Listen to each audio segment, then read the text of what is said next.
الرحمن الرحیم د تلاوت د شروع کولو درې طریقې وي.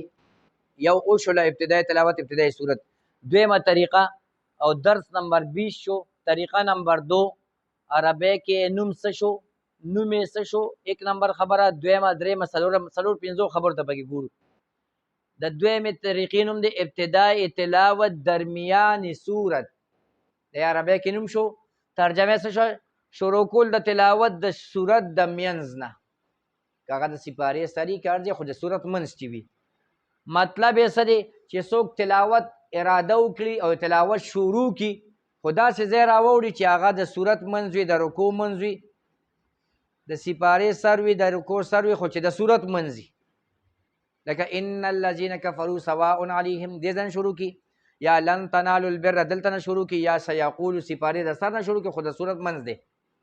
ان الذين كفروا یا اولئک علی هدى من ربهم دغه. نو دلته به دی اعوذ بالله بسم الله او آیات به وي، صورت په ځای دلته آیات شو.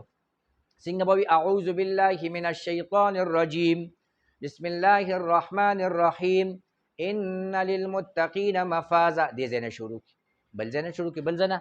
نو دلته حکم اعوذ بالله لازم شو، ولې ابتدا د تلاوت ته. بسم الله تبرکن جائز شو، ولې درمیان د صورت دی. د بسم الله د ویلو ځای نه دی، قرأتن لحاظ سره دلته بسم الله لازم نه ده.